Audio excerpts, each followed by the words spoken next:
if you're out there and you're thinking, I don't know what to do now and I'm trying to start a new business, you've got to think about the flip side and think about what you actually can deliver for somebody else in need.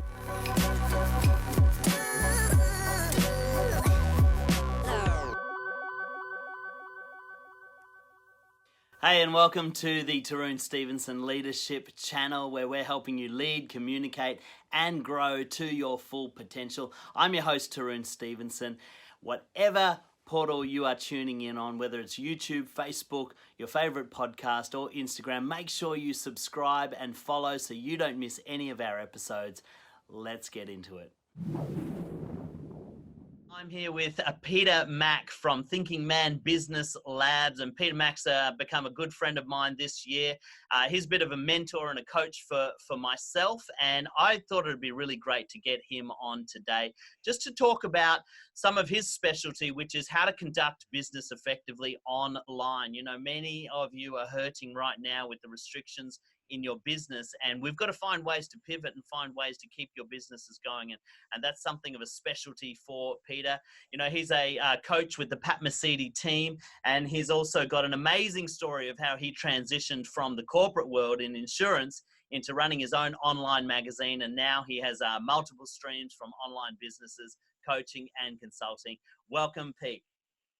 Yeah, g'day. How are you guys? And thanks for that great introduction. I couldn't have done it better myself, so I really appreciate it. And it's been an interesting journey for me. Always being the corporate guy and being the uni guy in the past. I think I was always pigeonholed in a certain way, as a lot of us can be, right? As you probably know, Tarun. And early on in my career, I was always sort of earmarked as being one of the next big things, or without sounding arrogant, being this corporate crusader, and making that transition was something that was really difficult at that point in time, because I had enough of corporate life, and after 15 years in it, almost 15 years in it, I decided that in the early 2000s, that was enough. That was enough for me. So it was a really difficult time, and a lot of people can resonate with career transition and making that are listening to this right now, and making transitions in the environment that we're actually in right now, and pivoting for that. And even though that was a different circumstance for me, I think at a ground level, some of the fundamentals are the same. Yeah. Absolutely. And so you're 15 years in insurance, you're doing management, team leading in insurance. I came from that world too. And that sort of world, I think a lot of the time can become a bit all consuming. A lot of the conversations I used to have with my superiors were, where do you want to go in the company? What's your next step in the company? And the pressure is always to climb some kind of ladder corporately and try and take the next step in your career. Did you find that that was your experience? And how did you get to the point where you stepped out of that and were able to make the big change to being your own boss? Yeah, it was really interesting. It was it's one of those difficult things, you almost get institutionalized, because you that becomes your identity, right? You're there for 12, 10, 15 years, however long it is. I don't even know if it was 10 or 15 years, but it's somewhere in that ballpark, right? And I started off in a call center where everyone else, and worked up to a team manager, and then worked into product development, and did a whole bunch of other stuff where we were launching products and things like that. And I got teased for being the golden child and all that sort of stuff, because obviously different people had different plans, and some people believe in you and some people don't believe in you, and that's the same for most people in corporate. And I just want to say also, this isn't a knock on anybody in corporate, right? So people that are loving it and doing it and making moves and doing what they need to do to get up that ladder, if that's what you want to do, just go ahead and do it, as long as you're enjoying yourself. But if you're hating doing that 9 to 5, there's options. And I explored those options, and I explored them not by my own choice, unfortunately. I explored them because I had a breakdown. I absolutely had a breakdown, and I launched with a team. Obviously, we launched a massive product, and I remember asking for some time off, and I didn't get it, or there was some confusion in it, or whatever it was. I don't want to get into the particulars of it, obviously, but I remember saying, well, if I can't have that, then I there's not going to be any flexibility in my life, and I'm a person that likes to have flexibility in my life, and I made that decision there and then that wasn't right for me.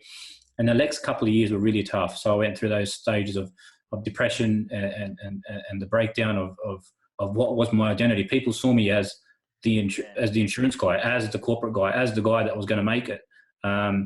And making it such a subjective term, right? So if you make it in corporate, it's cool, but if you make it on the internet marketer, as an internet marketer, you're almost banished with other terminologies, right? So I quickly learned that I didn't need those corporate banners, and I didn't need any of that sort of stuff in my life. And I was really lucky to have a supportive family and a supportive wife at that period of time, and we got through some really, really tough times in the family. And I'm not saying it's easy for people to make that transition, but for me, looking back now, 10 years, 15 years on, it's just been the most wonderful journey, and I'm probably at the best spot that I've ever been at in my whole entire life right now, which is just fantastic. That's awesome. That's awesome. I like that you mentioned about identity and how that affected you personally. About 10 years ago, I went through a similar experience where I was transitioning careers. I was a musician and I was transitioning into something else. And that the experience of there's almost like a grieving process. You're letting go of something that has become who you are. And I talked about this with Wendy Burns in the last episode 2, about how sometimes we get caught up in our identities being tied to what we do rather than our identities being part of who we are. And you can do anything, and your identity can stay intact if you don't attach it to a particular function. And I think for men particularly, our identities are very locked to the things we do, and letting go of that, even if we're in a place where we hate it or it's not working for us, sometimes that process of letting go can be a really traumatic experience. And, you mentioned depression. I went through the same sort of thing. It was almost like a midlife crisis, where I didn't know who I was because I was not doing what I had done for so many years. And talk to me about what were the mechanisms around how you overcame that? How did you locate your new identity or locate yourself within a new function? Now you have multiple streams of income and you have different things that you do. How do you keep your identity intact when you don't necessarily have control over what you're doing? In my opinion, I think you've got to look at what is going to be your new normal, because you had that stage, and you've got to look at it for what it was and be proud of what you achieved in that time. Yeah. But also, if you're actually really going to let it go, let it go. Yeah. And it took me a while to let it go, because it's in you, it's in your blood, it's in your veins, it's in your heart, it's in your head. You've got so many friends that you've developed that you worked with for such a long period of time, and you're not going to probably see them again or interact with them again, and that's a very difficult period. You've got people that trusted you that you think you've let down because you've left, and you're going through this crisis, and they've got things that they needed you to accomplish. So that was really a difficult thing to go through. But for me, what I try to do is find something that I enjoyed, number one, to get my mind off things, and something that I could sink my teeth into that was brand new. And that was a website called rockosphere.com, which quickly became a very popular, heavy music scene website within the Australian music industry. And I was started making some money off banner ads when banner ads was cool. Yeah. If you remember banner ads, Tarun, and it wasn't clickbait back then. It was actual advertisers from record companies and musicians back when there was a little bit more money in the industry and stuff like that. So what I started doing is I started doing a little bit of photography for some bands, and I started doing that, and then I got my own journalists and got some uni students that were studying journalism to do some writing, and got into some concerts, and we started developing this thing out of nothing, out of the backyard, and we ended up working with massive companies like Soundwave and Big Day Out, and we've obviously covered massive bands like Metallica and Kiss and some of those big things. So that's a massive accomplishment, even though it wasn't a huge windfall in relation to the dollar side of things. It taught me that, hey, I can start something from scratch. I knew nothing about the music industry. I had no real connections from a record company or label perspective. I didn't know much about PR. I didn't know much about websites. So built the website from scratch, built my database from scratch, built everybody else. And that was a hard slog, but it's not as hard as people think. It was hard, but not as hard as people think. And, PR is one of those things. It's a two-way street. What people have to remember when they're launching anything, right? If you're out there and you're thinking, I don't know what to do now, and I'm trying to start a new business, you've got to think about the flip side and think about what you actually can deliver for somebody else in need. What problem can you solve? And the problem that I was solving for some of these record companies or some of these PR agents was I was giving them bandwidth. I was giving them a platform for them, for their artists to have articles spread about them and interviews done about them. And back when SoundCloud was cool, we used to do a whole bunch of interviews on SoundCloud before podcasts were a thing, So it was amazing, and I've got a lot of people to thank for it in my team. People like Dougie and one of my mates, John from Ride Entertainment, and Chris Marrick, and some of the guys in a couple of bands, called Segression and things like that. That helped me along the way. But I really knew nobody, and one of my mates, Fan, also really helped me. So you've got to lean on. People are really scared to lean on people to help them. And even though I knew nobody, I knew that there was an extension, or there's always that. People talk about 6 degrees of separation. In this day and age, I call it 1 or 2 degrees of separation, because you can always get to somebody now, right? So you can get to somebody. Reach out to me. Reach out to Tarun. Like we'll gladly share our networks. Absolutely. To you. You know what I mean? Where it's not as dog eat dog as people think. And I'm not one of those guys who sit there and publish photos of me in front of an aircraft, although that's some people's brand and what I do. But I don't own a private jet, and I don't own a Bentley and all that sort of stuff. But I'm very comfortable in where I'm at and the stage that I'm at in my life. And maybe one day I will own the Bentley and the plane. Who knows? But to me, it's not about that. It's about doing stuff that gives me that flexibility. And how flexible I am with you. And that Rockosphere really gave me that platform to give me that confidence to really start moving on to say, hey, this online world isn't scary. It's something that I can do, and I can do it in almost any industry if I commit myself to it. Yeah, that's great. And so tell me what was the time period before, when you just got started in Rockosphere, to where you felt that it was really starting to become something that could become a full-time career? It was about 2 to 3 years. It was about 2 to 3 years of building lists, building a following. I shut it down due to unfortunate circumstances from one of the record labels, which I won't mention. But it was 3 years of work, and at the end of the day, the tragedy is it did get shut down, and it was a combination of self-confidence and me, whether I battle it out with the big guys or not, right? Because nobody knew that I was running it from my backyard. That's the thing that people don't realize with an online business. You can run it from a backyard. People that are working from home right now that are watching this, you've been working from home for the last 4 to 8 weeks. I mean, and I know you guys are probably hating it, but at the end of the day, when you can start doing that flexibility, when you can say, I want to start at 12 and finish at 9 instead of starting at 9 and finishing at 5, that flexibility is amazing. You can go for for a walk with your son in the morning and do all that sort of stuff. So it's just, it just gives you, for me, it gave me the flexibility that I needed to run the life that I wanted to run. Yeah, absolutely. And I think it's really important to remind everybody that if you're going to get into this, it's like anything, it's going to take time to build. It's not as hard as it might look from the outside, but it's also not instantaneous. I see a lot of these guys advertising on Facebook who, you know, they advertise that they'll make you successful internet marketers overnight.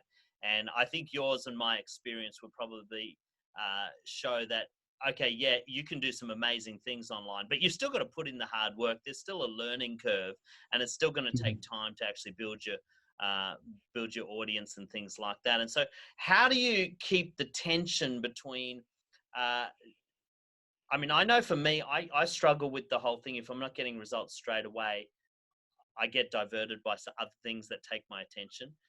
And that's sometimes the problem with internet marketing is like, oh, I want instant results, but if I don't get them off, I'll chase something else. And how do you keep the tension between that learning curve, which takes time, and also chasing your passion? Because I see with a lot of younger people, you know, in their 20s and 30s, they want everything now. And if they don't get the results now, they give up far too early.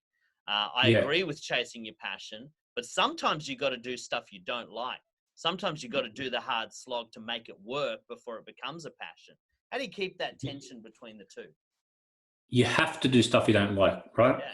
And the tension between the two, I always say to people, even if they're young, if you think you're ready to launch after 20 days, you go and launch.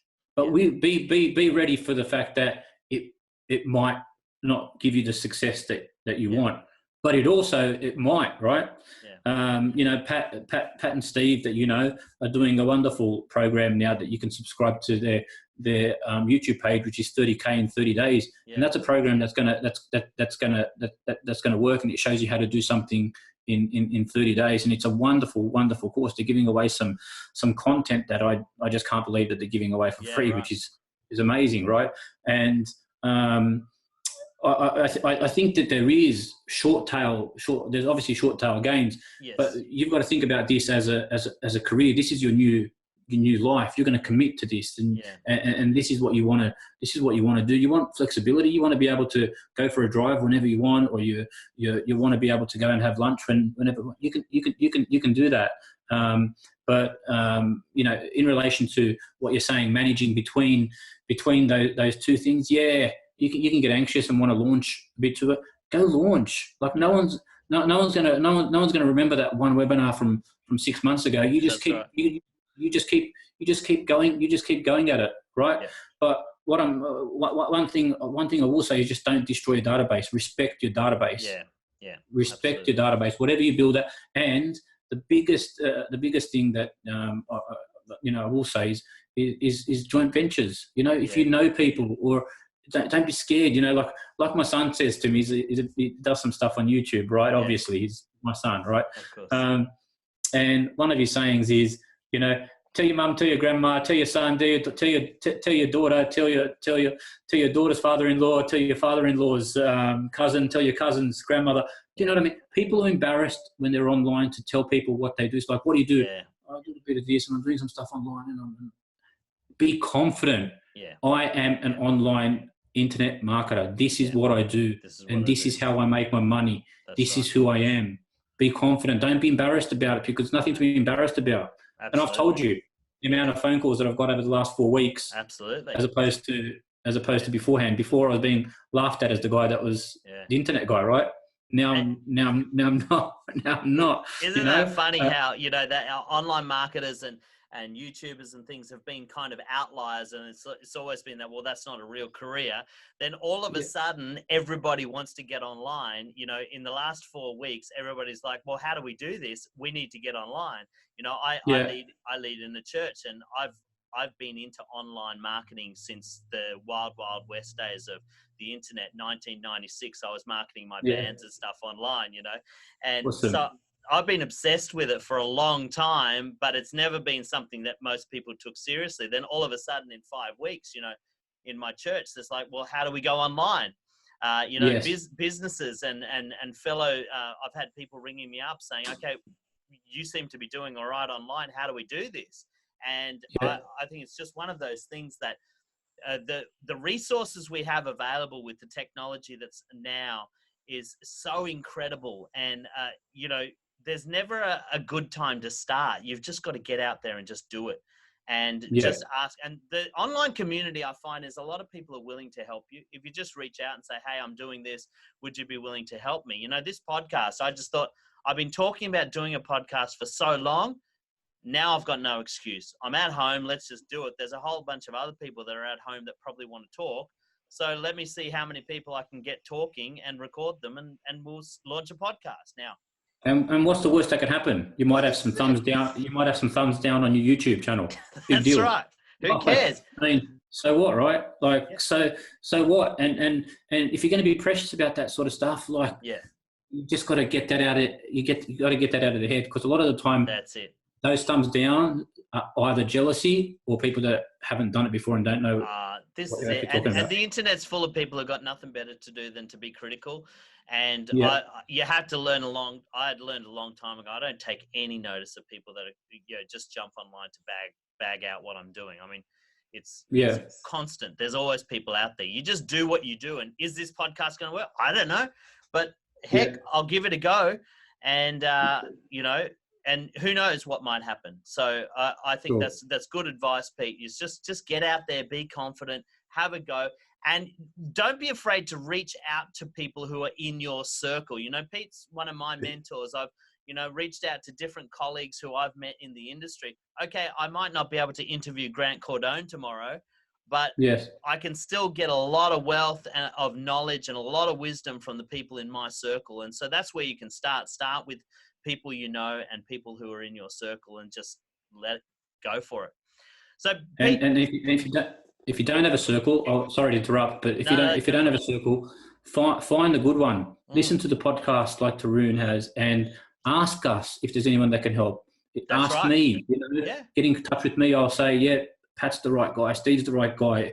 I'm the right guy. Like whatever, we will get you to the right person for what you need to get your career going online. And you need to have these mentors, and they might not even be in your circle. They might be outside of your circle right now, but start bringing them in. Don't be embarrassed at this point in time to start bringing people into your circle. And if you've got people, that are doubting you and stuff like that, just take that as a challenge. I love it. I love it when people doubt me. It's just like, all right, bring it on. Like, give it a doubt crack. me. Who cares? That's it.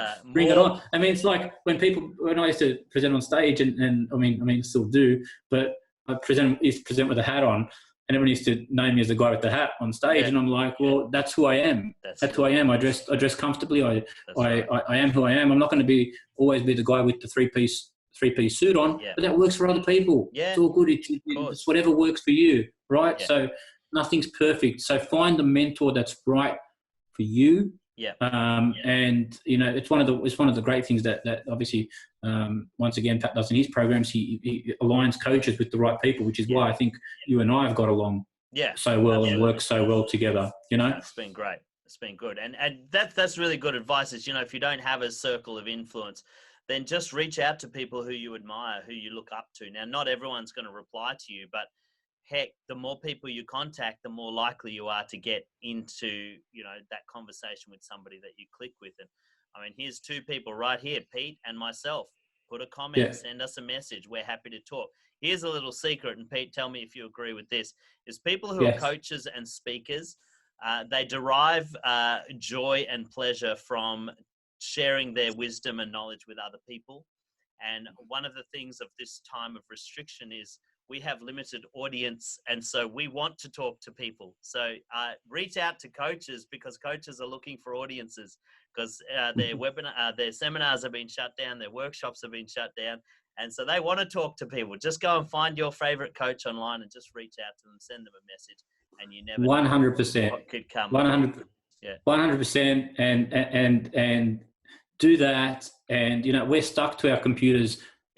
Before this happened. So now people freak out at me when I reply to them like within 5 seconds. Yeah. So my computer will be open, there'll be 14 apps open, there'll be 15 notifications, and I'll be just replying to 15 things at once. I mean, you know me better than anyone else. When can you text me? When can you talk to me? Anytime. Anytime, right? Anytime. I mean, it doesn't matter, right? It doesn't matter because this is not my job almost. It's my lifestyle. Yeah, that's right. It's my lifestyle, right? So, and it's not that hard when someone sends you a text to reply to say, yeah, cool, do this, Tarun, or change this, or we won't launch until this date, or whatever it is. You know, it's not that hard. Or whether we do some stuff on Messenger, we're doing some stuff on Facebook, or we're doing some stuff with your membership site, or whatever it is. And I can't wait till you launch your new product, which is going to be awesome. By the way, everyone that's watching. So, not far away. But I'm glad you mentioned lifestyle, Pete, because I guess that's a bit of a word that gets thrown around a bit, lifestyle business. And, you know, one of the things that I've noticed is I've found something that I'm passionate about. I've found something that's helping me to make a living doing what I love doing. And so in many ways, it's really just become my lifestyle. And I was sitting with a guy just recently, and he was asking me, what do you do for fun? What do you do for, you know, personal amusement? I said, my business is my fun. It's like whenever I've got spare time, I'm working in my business because I love it so much. It's like, I don't do business to make money, but you know, I can't remember who said this. Don't get into business to make money. Get into business to build something that you enjoy, and then the money will follow. You know, if you're not chasing the money, you'll actually have a blast doing it. If you're chasing money, you'll be miserable because you'll be stressed about hitting targets and all the rest of it. But just get into something that you love. It doesn't matter what. I mean, it's amazing the kinds of businesses people create, and the things that they can sell online. And you know, whether it's candles or coaching, you know, just find something you love, pour your heart and soul into it, and you'll be amazed at what you can bring out of it. But it's so, I mean, it's so true. Like, I mean, we get so much satisfaction from the success of our students that's enough. Do you know what I mean? Obviously, we've got our families that we love and we cherish and all that sort of stuff, and this lifestyle allows us to spend as much time almost as we want with them. Not as much time, but more time than normal, and the times that we need to be with them.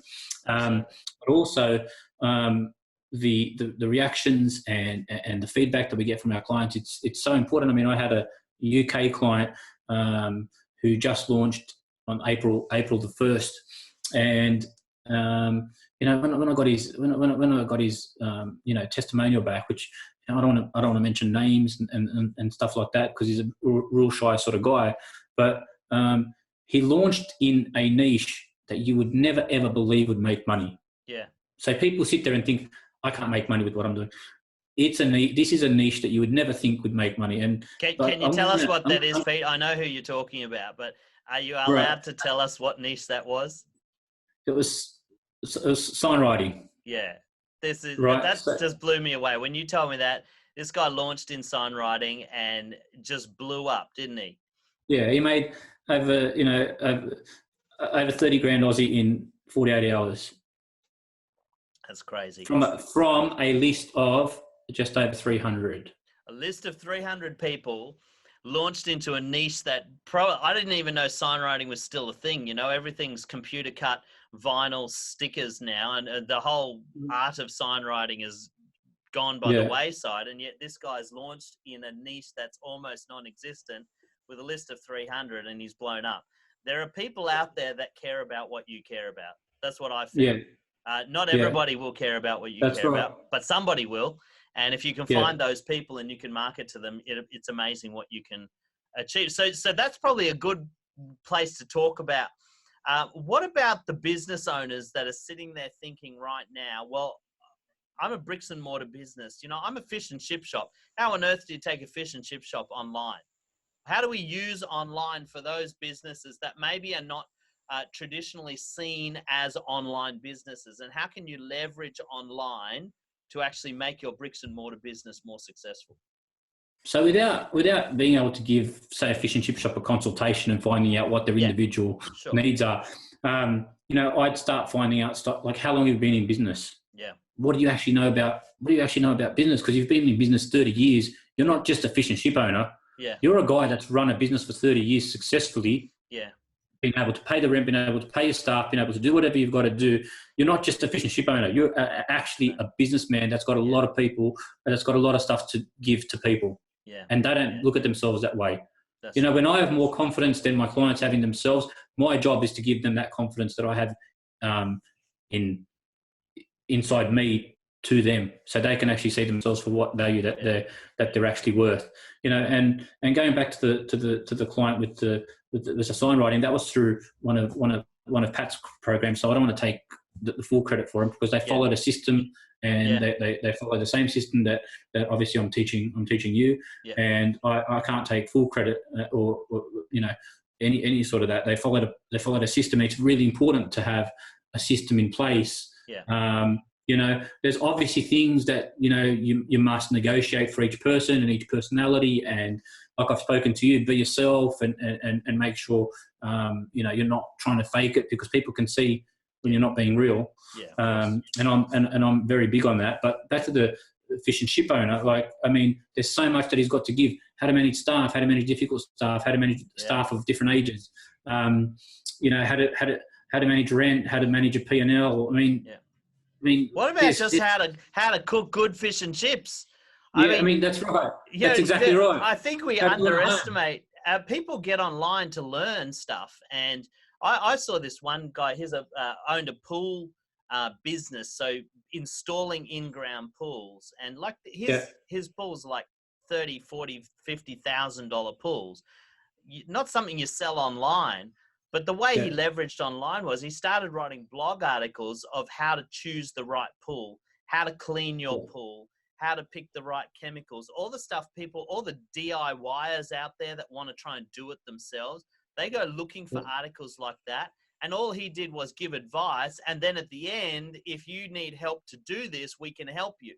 Man, he became the number one pool search result on Google, and is one of the most successful pool companies in North America, because he just shared information with the public, and the public said, well, if you know so much, why don't you do it for me?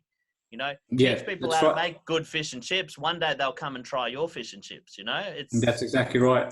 And that's what they do. And the first thing I would say, if that pool guy was my client before he was in, I'd say, okay, we're gonna run some type of webinar, some type of online course.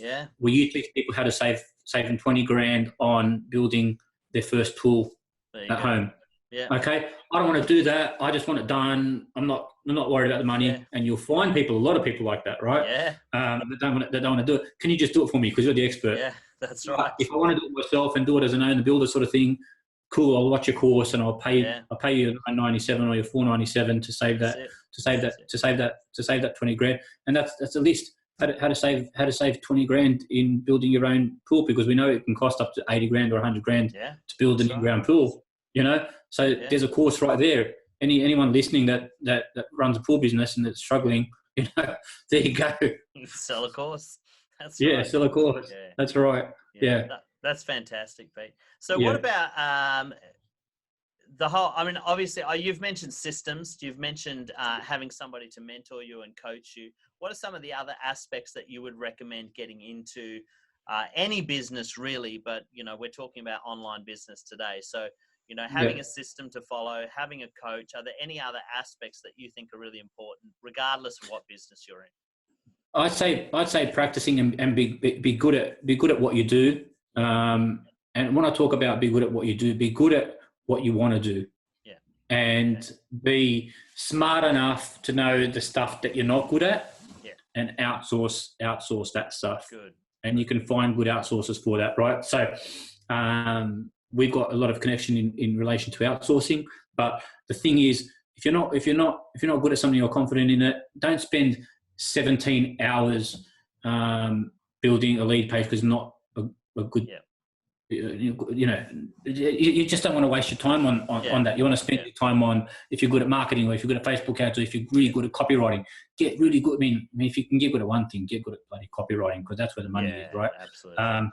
And we've all heard that before. But one of the other things that I will say is just play to your strengths. Your strengths Yeah. are just, and you'll learn them along the way. If Yeah. you've got a good coach, you'll learn what your strengths are. And we've Yeah. talked through those with Right. you in the past, and Yeah. and you work on your strengths, and you stay on your strengths, and the stuff that aren't your strengths, will just give them away to people that are good at it. And don't be scared to trust Yes. people. Yeah. You know, because we've got this thing that when we're creating something online, there's this, like I said, and I harp on it a lot, but it's very important that people are embarrassed to say that they own an online business. Don't be. Yeah. Those days are gone now. Especially what's happened the last little Yeah. while. It's not embarrassing anymore. Do you know what I mean? It's Online not. is cool now. Yeah, online's cool now. Like, Yeah. we're the cool kids. But at the end of the day, just have faith in yourself, and launch, and don't be scared that, you know, it's tough times and people say I'm taking advantage of what's happening, or what.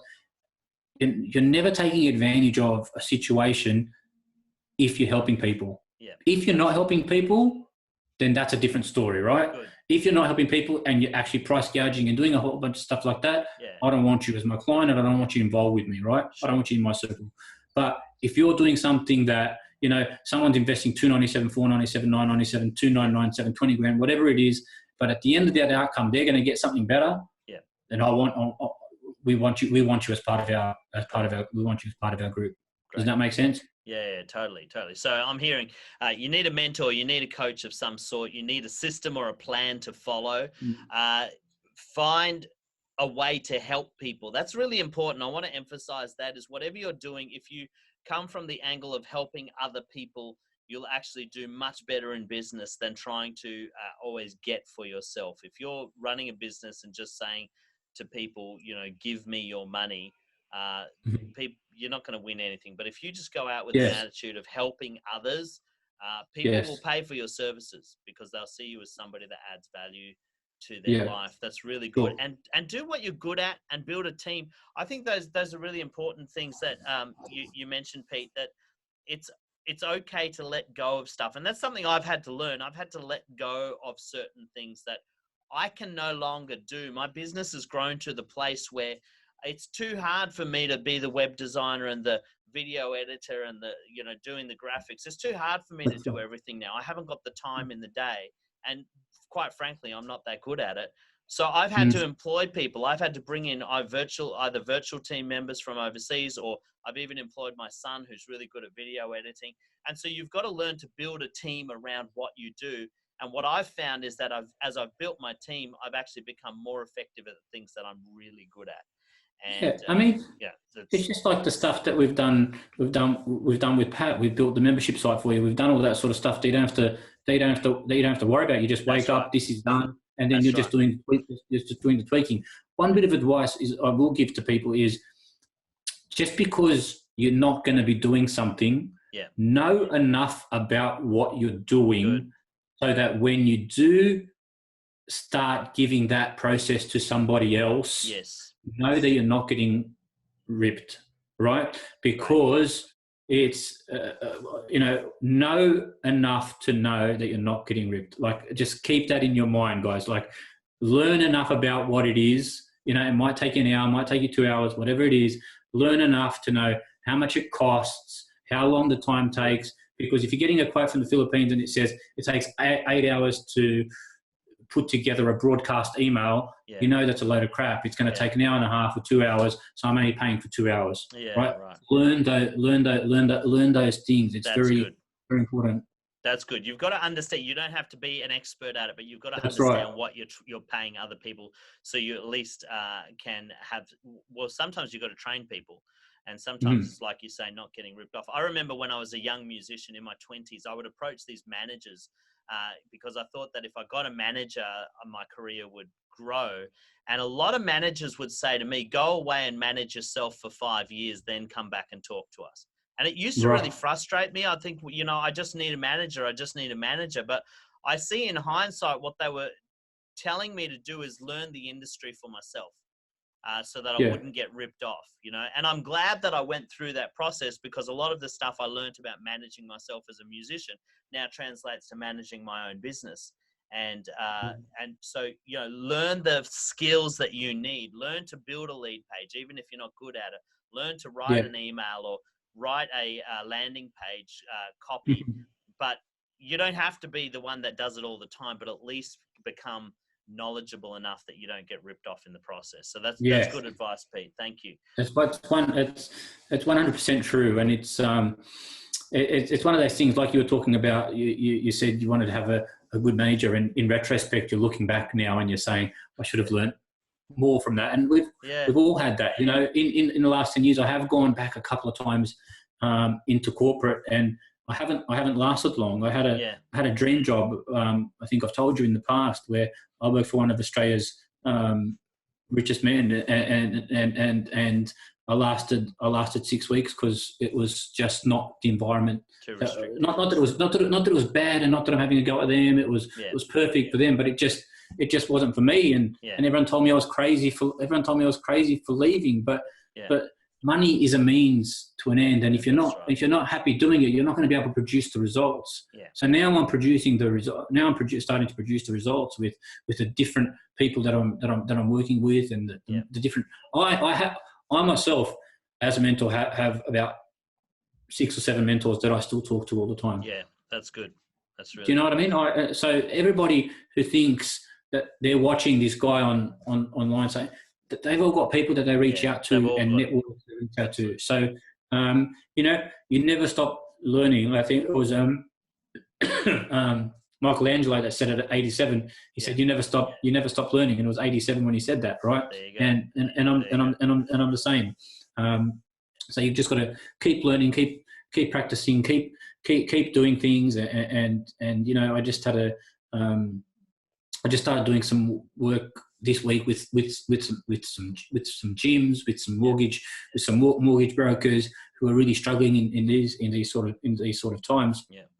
And we're learning about them working through the lists, and we talked about lists before, but and like I've said to you, it's not about how big your list is. Yeah. It's about how good and concentrated and how refined it is. Good. You know, I'd rather. I mean, people are so. You know, people and influencers are like, okay, I've got 1 million followers. Yeah, so what? What does that mean? That's right. If only 100 of them are engaged in what you actually do. If all 1 million are engaged in what you do, then that's cool. We can work with that. Yeah. But the internet's fickle as well. I mean, what did we see just recently? That young guy, James, I forget his name now, is a makeup influencer. And, you know, overnight somebody made some critique online, and overnight he lost 3 million of his followers. You know, so it doesn't take much to turn an audience who are just there as a crowd. I think it's easy to attract a crowd. It's much harder to get a loyal fan base. And that's what you really need to go for, is you want a loyal fan base who believe in what you do and will stick by you through that, rather than just a crowd who are attracted by the numbers on your Instagram page. And that's why I love getting a good email list and getting a committed email list that really follow what you do and are engaged in what you do, because no one's going to steal your emails. No. Facebook can make a decision tomorrow to close your page and that's right. do what they want to do. Instagram can change their algorithm and no one's going to see your posts again, right? So when you have your list, you have total control of who you're talking to, who you're getting into your inbox, you know, all that sort of stuff. So I think people fail to forget that in this day and age, because they talk about Facebook, they talk about Instagram, they talk about all these social media stuff. I mean, LinkedIn's just obviously taken off over the last year and a half massively. And like I said to you before we started, you know, I've been basically going under the radar for the last 10 years. It's all been referral based. I'm only getting all that stuff, all that Facebook, Instagram stuff ready now, or website stuff, you know, myself.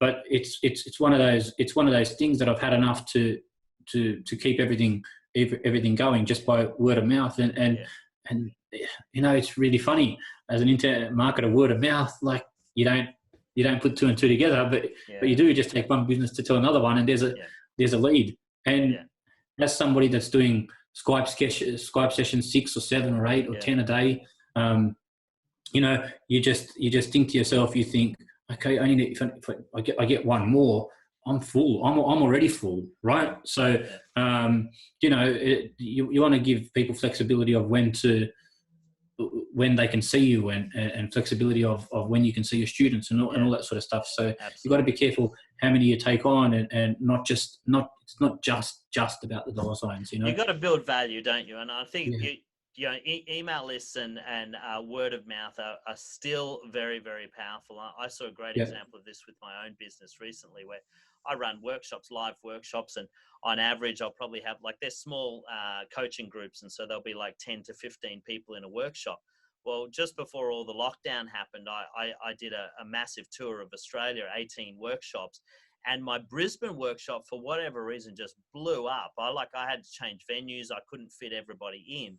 And I was trying to figure out what was it that I did marketing-wise in Brisbane that caused it to blow up. And when I looked at it, I realized I actually hadn't done any marketing in Brisbane at all.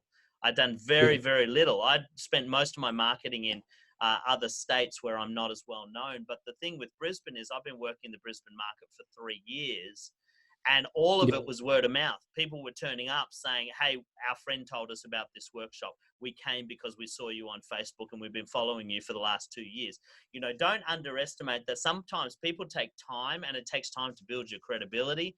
But if you just keep putting out valuable content, you keep adding value to people, eventually that word of mouth is going to build momentum, and it's actually you're going to see the returns. But you've got to be patient in building that. And, patient and go for it. Just work on one bit at a time. You don't have to go in there and do 15 hours straight and do everything what it is and fall behind. Don't fall behind. Just say, this week I'm doing this, next week I'm doing this, next week I'm doing that, next week I'm doing that. And then before you know it, that process just works. If you take 5 weeks off, you don't take 5 weeks off your normal job, do you? No. If you're doing a 9 to 5, you don't just say, I'm not going in for 5 weeks. If you treat your internet business the same way as you do your 9 to 5, that you've got to be there at 9, you've got to be there at 5. And I'm not saying that they have to be the hours. No. All I'm saying is that you need to commit a certain amount of time to your internet business, excuse me, and put in some of that work and give it all you got, just like you give your job, a PAYG job, all you've got. You know, you'll be fine. You'll be fine. It's just when you say, okay, I'm not going to do it for this week, and I'm not going to do it for next week. You're falling 2 weeks behind, and then you've forgotten about what you've learned. You've forgotten about what you need to do. Your head's starting to go a little bit crazy because you've got all these thoughts and all these things that you need to accomplish. That if you just stay on top of it, and I'm one of those guys that I look at the bottom of my iPhone. I can't have one red email one on my email on my email button on the bottom of my phone, right? So it's one of those things that I'm that sort of person. But for me, when we talk about, we talk about multiple streams of income. So you know, the internet can be webinars, can be consulting. I've also got bricks and mortar stuff where I do a bit of work with a promotions company where, you know, a couple of years ago we brought out Liverpool, the football Legends football team to Stadium Australia with a group of my friends, and that was really great fun. I worked for a funds management company from a consulting perspective. Worked for a couple of mortgage brokers consulting to them. So, you know, they're all things that I can fit in because of what I do, and there may be 1 or 2 hours per week each, you know, but what they're all doing is creating. If you look at it, sometimes I look at it like a super fund, right? You have your cash, you have your equities, you have your shares, you have all those different sorts of things, and you diversify your funds, and with an internet business, you just diversify your life. Yeah, absolutely. And you just got to pick what you can be consistent at, really. I mean, you know, if you listen to Gary Vaynerchuk, he'll say be on everything. But the problem is, if you're trying to be on everything, sometimes you can't manage that load. You might not be at that point yet. You know, Gary Vaynerchuk has a huge team that manages his social media, but you pick something you're good at and just be consistent. I can manage a podcast once a week at the moment, but a couple of years ago, I couldn't handle that pace. And so I've had to just pick the things that I can manage. I'm not on every social media platform. I'm just on the ones that I can manage so that I'm consistent and I keep showing up in people's people's feeds. And so that's great advice. Thank you, Pete. I appreciate that. No, that's good. That's very good. And I love Gary, but Yeah, it's one of those things. We were going to bring him out, years and years ago when he had one of his first books as a promotional thing. And it's one of those things when you look at these other mentors and you're looking at people like Gary Vaynerchuk, who's really popular. Pull out what you need for you that's going to work for you. Good. Don't take everything as gospel. And Gary's great. Yeah. Gary is so good. But just take out what you need for you. Everything isn't going to be for you. Absolutely. Because you don't have his team yet, That's right. You don't have a guy on the camera following you around. You're building it. Yeah, that's right. That's great. Don't compare somebody who's up here to where you're at right now. Yeah. You've just got to measure your success based on where you've come from. One of the things that helps me is I go back through my financial reports over the years just to measure my success, because if I measure my success against my heroes, I'll always feel disappointed. But if I look from where I've come over the last 4 years of running my own business, I'm like, wow, I have come so far, and it's just incredible how much I've achieved. And so you've just got to find that the correct benchmark. Have your heroes, have people you look up to, but don't measure your success by their success. That's just going to discourage you and disappoint you. So it's gonna give you that gap of like that's unachievable to get there. But it's a step-by-step process. If you just go bang, bang, bang, bang, bang, bang, bang, and even if you don't reach it, you reach a point where you're really happy. Yeah. Well, at the end of the day, that's all we want. That's all you want. That's right. And the thing is, everybody's on a different trajectory of experience, aren't they? You've been doing this 10, 15 years. I've been doing it, maybe 4 or 5 years, online business. It depends where you measure it from, but like seriously. And, somebody else has been doing it 20 years. You can't measure yourself by somebody else's experience. They're ahead of you because they've been doing it longer, and you've just got to run your own race. Yeah, and it doesn't mean you can't achieve success. I've got people that have been in it for 2 years that have got such wonderful success and exceeded some of their mentors and even my own success, and that's wonderful to watch because they've found their niche and they found their voice. And once they find their voice, then there's nothing stopping them. There's nothing stopping them. Yeah, mate, Pete, this has been so awesome. It's been great to talk to you. Thank you so much. If people want to learn more about what you do, where can they go to find you? What's the website name? What's your social media handles? Obviously, I do a bit of work with Pat and Steve that we've talked about. I've got the Infinity. I've got the Thinking Man Business Labs. The Infinity Project is another project that I do a bit of work with. Some not for profits. I do a little bit of work with a company called SASSY, and if anyone's watching, it's a domestic violence board that I work on, and we work off a lot of donations and stuff like that. So if anyone's watching and feels inclined, it's just sassy.org.au, and they can donate because it's something I'm really passionate about, and I do a bit of work in the mental health space. So if you want to contact me, you can get it. Tarun, I'm sure we'll have the links, and we'll get you to the right places and to the right mentors. We'll get you to the right place. Yeah, if you'd like to get in touch with Pete, I will put the links in the description. And if there's anything you want to ask, then feel free to message me, and I'm happy to pass on those messages as well. But Pete, thank you so much. It's been an absolute pleasure. No problem, mate. And, thank you very much. Really appreciate you giving up your time today. All right, mate. You take care. All right. Thanks, man. Thanks very much, mate. All the best. See ya.